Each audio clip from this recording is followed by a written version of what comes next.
So at the Xiaobei, I needed some envelopes. Also needed some paper towels. Let's see what else I got. Envelopes.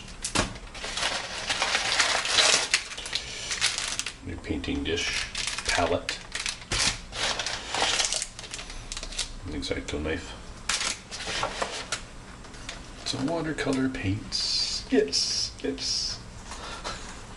When you retire, you're going to need some hobbies. Maybe it's fishing. Maybe it's watercolor. Maybe it's pottery.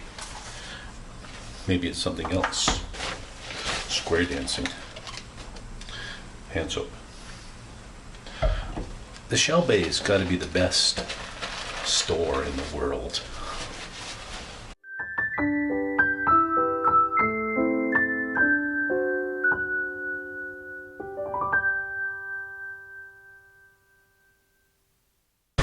Many years ago, many years ago, when I was studying Mandarin, we were still using the Wade Giles romanization back then, which is highly inferior to the other romanization, whatever we call that one. But back then it used to bother me that all the lessons were location-based or situation-based. So in book one, we'd go to the post office and buy a stamp. And then in book two, we'd go back to the post office. Yeah, in book two, we'd buy a registered letter or something like that. And frankly, all this vocabulary is really useless. We never learned how to order breakfast. The important stuff. Well, guess what? Today I'm going to the post office. But first, I'm in the Xiaobei. I have to buy an envelope. And some other stuff. You know one thing I love about Xiaobei? Stationery. I'm like a kid in a candy store. So one of my hobbies in retirement is watercolor painting, and I painted this the other day. I sent it to my mother, and my sister really liked it. So now I'm gonna cut it out. She wants me to mail it to her, so I'm gonna cut it out and I'm gonna mail it to Canada. This is the kind of thing you do when you retire. You just waste time on frivolous nonsense. This is why I like living in Taiwan. Somebody opened a Fantuan place right down the street from my building. Love it. You get that at Fantuan. So I got enough breakfast to choke a horse. I should have gone hiking. So I've fallen back into my old habits in Taiwan. I'm not getting up at 5 anymore. Today I got up at 8.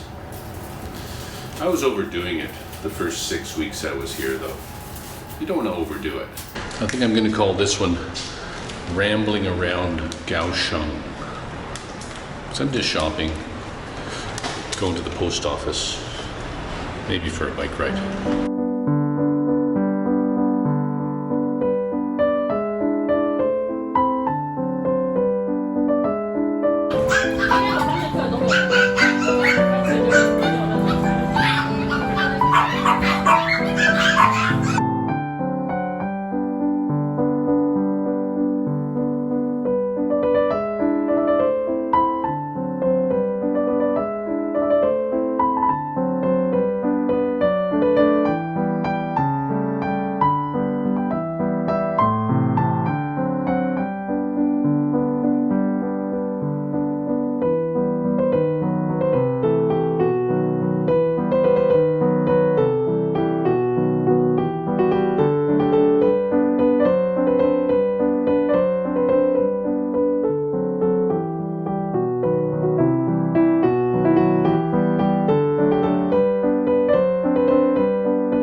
I like to do one thing a day, one main thing to get me out of the house. I don't mean going out for breakfast. I mean like one thing, like going for a hike or hanging around the harbor. Today I had a quest, and that quest was to find a good art supply store. I'm a budding artist, and I needed some watercolor paper, so I got some really good stuff. Also got myself a new pen. Very exciting, very exciting. So excited when I get new stuff like this. So nearby the art store, I checked the Google Maps, and I'm at the Kaohsiung Cultural Center. It's a beautiful big park, and there's nobody here, of course. So when you retire, you're going to need something to take up your day, those 5 or 6 or 8 or 10 hours that you used to work. There's going to be a big gap in your day. Last time I was in Taiwan, or maybe the time before, we were looking at houses. So I'd find myself all over the downtown area, and I'd often go into a 7-Eleven. And I noticed that if I went into a 7-Eleven near the Love River, there'd often be a Western guy in there drinking beer in the middle of the afternoon. I don't think drinking beer in the middle of the afternoon is a suitable hobby for most retired people. I mean, it's fun, but it gets old fast, right? All you're going to end up with is a beer belly and skinny legs. It looks like a truck driver.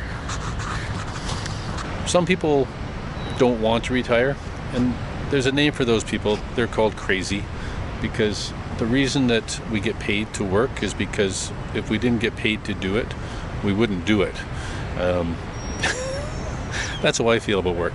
And I've noticed that some people hit 60 or 65 and they do retire and then they go back to work. Some people need the money, and I can understand that. You never think you're going to have enough. And as long as you're healthy, you think, well, I should be earning something.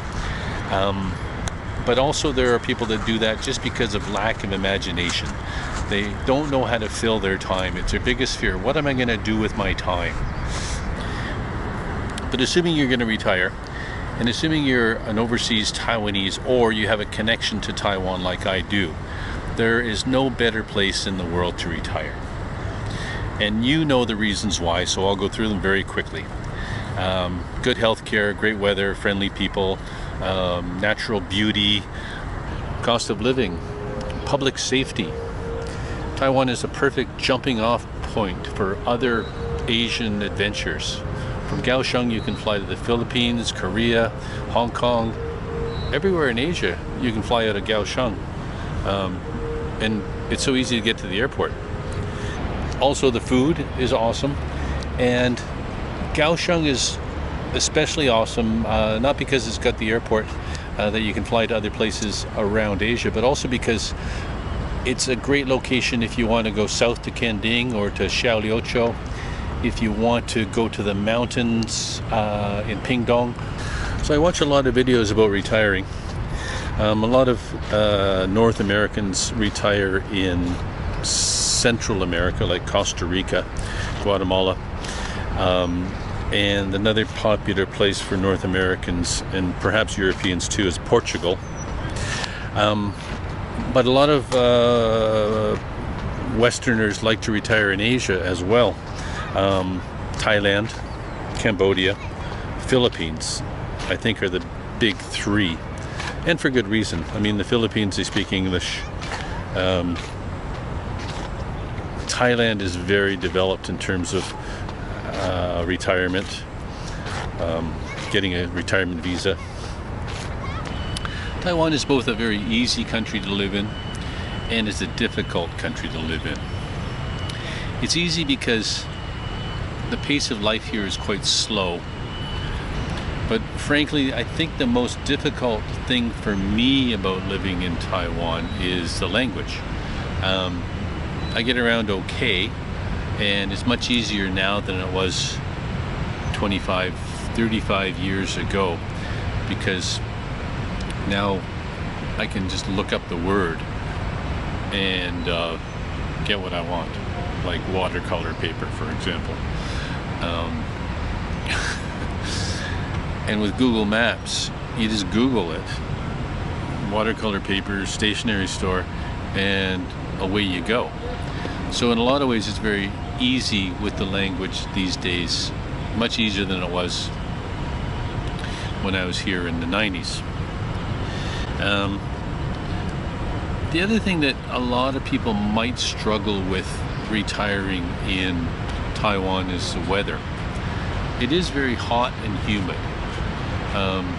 Personally, I really like the heat, and I don't mind the humidity. I prefer the humidity to the alternative, which is in Canada in the wintertime, your skin gets really, really dried out and you have to use moisturizer. Taiwan is a natural moisturizer. Your skin is always breathing and sweating, which is nice. Very nice. I am easily amused. I love riding around, exploring different neighborhoods, just seeing what's out there, looking at the signs, looking at the map to see where I am.